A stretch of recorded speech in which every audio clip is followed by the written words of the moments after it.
Hello everyone, welcome to G-Board Class 7. It's me and Nafi. എല്ലാവർക്കും മക്കളെ G-Board ക്ലാസ്സിലേക്ക് സ്വാഗതം. നിങ്ങൾക്ക് നിങ്ങളുടെ ആനുവൽ എക്സാമിന് ഏറ്റവും ഇമ്പോർട്ടൻ്റ് ആയിട്ട് സോഷ്യൽ സയൻസ് പഠിക്കേണ്ട ഒരു ചാപ്റ്ററാണ് 9ാമത്തെ ചാപ്റ്റർ ആയിട്ടുള്ള maps and technology to know the earth, ഭൂമി അറിയാൻ ഭൂപടങ്ങളും ആധുനിക സംഗീതങ്ങളും. അപ്പോൾ ഈ ഒരു ചാപ്റ്ററിൽ നിങ്ങൾ നിർബന്ധമായിട്ടും കുറച്ച് പഠിക്കേണ്ട കുറച്ച് ടോപ്പിക്കുകളുണ്ട്. അതുകൊണ്ട് നിങ്ങൾ 2-3 കാര്യങ്ങൾ കമൻറ്റ് ചെയ്യാൻ വരാണ്. ഒന്ന്, നിങ്ങൾ സ്കൂളിൽ ഈ ചാപ്റ്റർ എടുത്ത് കഴിഞ്ഞു എന്നുള്ള കമൻറ്റ് ചെയ്യുക. ഇപ്പോൾ നിങ്ങൾ സ്കൂളിൽ സോഷ്യൽ സയൻസിൽ ഏത് ചാപ്റ്ററാണ് എടുത്തുകൊണ്ടിരിക്കുന്ന ഒരു കാര്യം കൂടി നിങ്ങൾ കമൻറ്റ് ചെയ്യുക കേട്ടോ. അപ്പോൾ ശ്രദ്ധിക്കണേ, ഈ ചാപ്റ്റർ നമ്മൾ ഇമ്പോർട്ടൻ്റ് ആയിട്ട് പഠിക്കേണ്ട വളരെ ഇമ്പോർട്ടൻ്റ് ആയ ടോപ്പിക്കാണ്.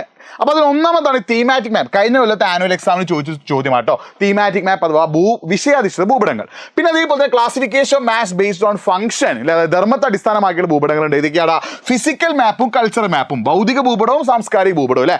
നാച്ചുറൽ ഫീച്ചേഴ്സ് അഥവാ പ്രകൃതിദത്ത സവിശേഷത കാണിക്കുന്ന ഭൂപടമാണ് ഫിസിക്കൽ മാപ്പ്. മനുഷ്യനിർമ്മിത സവിശേഷത കാണിക്കുന്ന ഭൂപടമാണ് കൾച്ചറൽ മാപ്പ്. പിന്നെ സ്കെയിൽ അഥവാ തോതിന്റെ അടിസ്ഥാന 2 ഭൂപടങ്ങളുണ്ട്. ഇതൊക്കെയാണ് സ്മോൾ സ്കെയിലും ലാർജ് സ്കെയിലും, ചെറിയ തോത് ഭൂപടങ്ങളും വലിയ തോത് ഭൂപടങ്ങളും. അപ്പോൾ ഈ ഭൂപടങ്ങൾക്കുള്ള ഉദാഹരണങ്ങൾ അടക്കം പഠിച്ചു വെക്കണം കേട്ടോ. ഫിസിക്കൽ മാപ്പ് ഭൗതിക ഭൂപടത്തിന് ഉദാഹരണം, കൾച്ചറൽ മാപ്പ് സാംസ്കാരിക ഭൂപടത്തിന് ഉദാഹരണം. നിങ്ങൾ കഴിയുകയാണെങ്കിൽ ആ എക്സാമ്പിൾസ് കൂടി ഒന്ന് കമന്റ് ബോക്സ് ടൈപ്പ് ചെയ്യുക. നിങ്ങൾ മാക്സിമം ഫ്രണ്ട്സിലേക്ക് ഈ വീഡിയോ ഒന്ന് അയച്ചു കൊടുക്കണം. കാരണം 7ാം ക്ലാസ് പഠിക്കുന്ന പല കുട്ടികൾക്ക് അറിയാത്തൊരു കാര്യമാണ് ഈ ഒരു ചാപ്റ്ററിൽ ഏതൊക്കെയാണ് ഇമ്പോർട്ടൻ്റ് എന്ന്. പിന്നെ ശ്രദ്ധിക്കുന്ന കാര്യമാണ് എന്ത്, സ്കെയിൽ, തോത്. ഒരു ഭൂപടത്തിൽ സ്കെയിൽ അഥവാ തോത് കണക്കാക്കാനായിട്ട് 3 രീതികളുണ്ട് അല്ലേ. സ്റ്റേറ്റ്മെന്റ് ഓഫ് സ്കെയിൽ, പ്രസ്താവന രീതി, റെപ്രസെന്റേറ്റീവ് ഫ്രാക്ഷൻ, ഭിന്നക രീതി, ലീനിയർ സ്കെയിൽ, രേഖീയ രീതി അല്ലേ. ആ 3 രീതികളും വളരെ ഇമ്പോർട്ടൻ്റ് ആണ്. ഇനി ഒരു ചാപ്റ്ററിലെ മോസ്റ്റ് ഇമ്പോർട്ടൻ്റ് ആണ് എന്ത്, ഈ ചാപ്റ്റർ നമ്മൾ ഭൂപടത്തിൽ ഉപയോഗിക്കുന്ന ചില സിമ്പിൾസ് ആൻഡ് കളേഴ്സ്, ചില നിറങ്ങളും അതേപോലെ ചിഹ്നങ്ങളും ഉണ്ട്. ഫോർട്ടിനൊരു ചിഹ്നമുണ്ട്, കോട്ടയ്ക്ക് ഒരു ചിഹ്നമുണ്ട്, നമ്മൾ പഠിച്ചിട്ടുണ്ട് അല്ലേ.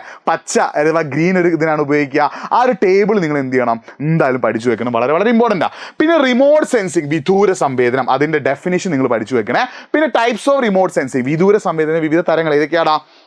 ടെറസ്ട്രിയൽ റിമോട്ട് സെൻസിങ് ഉണ്ട് അല്ലേ, അതേപോലെ ഏരിയൽ റിമോട്ട് സെൻസിങ് ഉണ്ട്, സാറ്റലൈറ്റ് റിമോട്ട് സെൻസിങ് ഉണ്ട്, ആകാശീയ വിദൂര സംവേദന ഉണ്ട്, ഉപഗ്രഹ വിദൂര സംവേദന ഉണ്ട്, ഭൂതല വിദൂര സംവേദന ഉണ്ട്. അതൊക്കെ നിങ്ങൾ എന്ത് ചെയ്യണം, പഠിച്ചു വെക്കണം കേട്ടോ. പിന്നെ റിമോട്ട് സെൻസിങ്ങിന്റെ യൂസസും GIS അഥവാ ജിയോഗ്രഫിക് ഇൻഫർമേഷൻ സിസ്റ്റം, ഭൂവിവര വ്യവസ്ഥ. ഇത്രയുമാണ് ഈ ചാപ്റ്ററിൽ ഏറ്റവും ഇമ്പോർട്ടൻറ്റ്. ഇതിൽ മോസ്റ്റ് ഇമ്പോർട്ടൻറ്റ് ഞാൻ പറഞ്ഞുതരാം. ഒന്ന് ഫിസിക്കൽ മാപ്പ് ആൻഡ് കൾച്ചറൽ മാപ്പ്, അത് മോസ്റ്റ് ഇമ്പോർട്ടൻ്റ് ആണ്.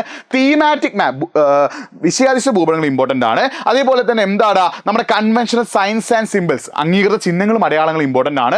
റിമോട്ട് സെൻസിങ്ങും അതിന്റെ യൂസസും, വിദൂര സംവേദനവും അതിന്റെ ഉപയോഗങ്ങളും ഇമ്പോർട്ടൻ്റ് ആണ്. അപ്പോൾ ഇത്രയുമാണ് നിങ്ങൾ 9ാമത്തെ ചാപ്റ്ററിൽ ഏറ്റവും ഇമ്പോർട്ടൻ്റ് ആയിട്ട് വരുന്നത്. ഇതിൽ കഴിഞ്ഞ കൊല്ലം ചോദിച്ചൊരു ചോദ്യം ഏതായിരുന്നു, നമ്മുടെ തീമാറ്റിക് മാപ്പ് അഥവാ വിഷയാധിഷ്ഠിത ഭൂപടങ്ങളും അതേപോലെ റിമോട്ട് സെൻസിങ് അഥവാ വിദൂര സംവേദനവുമായിട്ട് ബന്ധപ്പെട്ട.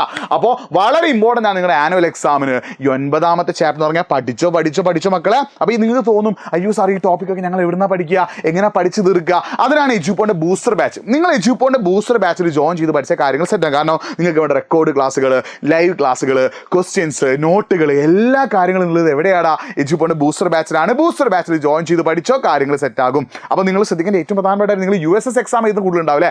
USS എക്സാം എഴുതുന്ന കൂടുതൽ നിർബന്ധമായിട്ട് പഠിക്കേണ്ടതാണ് ഈ science and symbols and colours കിട്ടും. നമ്മുടെ മാപ്പ് അഥവാ ഭൂപടത്തിൽ ഉപയോഗിക്കുന്ന നിറങ്ങളും ചിഹ്നങ്ങളും പഠിച്ചു വെക്കണം. അതേപോലെ തന്നെ ഈ സ്കെയിൽ, തോന്നുണ്ടല്ലോ, അതിൽ സ്റ്റേറ്റ്മെന്റ് ഓഫ് സ്കെയിൽ അഥവാ പ്രസ്താവന രീതിയിൽ നമ്മുടെ ഇതുണ്ടല്ലോ, അത് വെച്ചിട്ടുള്ള ഒരു ക്വസ്റ്റ്യൻ നിങ്ങൾക്ക് എന്ത് ചെയ്യാം, USSന് പ്രതീക്ഷിക്കാം. ബാക്കി നമുക്ക് നെക്സ്റ്റ് ക്ലാസ് ഡിസ്കസ് ചെയ്യാം മക്കളെ. It's me Nafi signing of. അപ്പോൾ മക്കളെ ശ്രദ്ധിച്ചോ, 7ാം ക്ലാസ്സിൽ ഇത്തവണ 30% മാർക്ക് നിങ്ങൾ എക്സാമിന് എഴുതിയാൽ കിട്ടിയാൽ മാത്രമേ നിങ്ങൾക്ക് പാസ്സാവുള്ളൂ. അപ്പോൾ ഇത്രയും ടോപ്പിക് പഠിക്കുക എന്നുള്ളത് വളരെ ഇമ്പോർട്ടൻ്റ് ആണ്. നിങ്ങളുടെ സ്കൂളിൽ എടുത്തത് നിങ്ങൾക്ക് സെറ്റ് ആവാത്തൊരു പ്രശ്നം ഉണ്ടെങ്കിൽ നിങ്ങൾ ഏറ്റവും ബെസ്റ്റ് ഓപ്ഷൻ ഏതാടാ, എജ്യൂപോണിന്റെ ബൂസ്റ്റർ ബാച്ചിൽ ജോയിൻ ചെയ്യാന്നുള്ള കേട്ടോ. എജ്യൂപോണിന്റെ ബൂസ്റ്റർ ബാച്ചിൽ ജോയിൻ ചെയ്ത് പഠിച്ചോ കാര്യങ്ങൾ സെറ്റ് ആകും. എജ്യൂപോണിന്റെ ബൂസ്റ്റർ ബാച്ചിൽ ജോയിൻ ചെയ്ത് പഠിച്ചോ കാര്യങ്ങൾ റെഡി ആകും. അപ്പോൾ ലിങ്ക് നമ്മൾ കമന്റ് ബോക്സിൽ ഒരു ഫോം ആയിട്ട് പിന്നെ വെച്ചിട്ടുണ്ട്.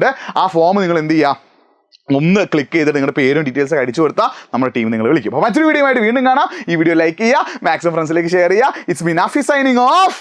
ബൈ.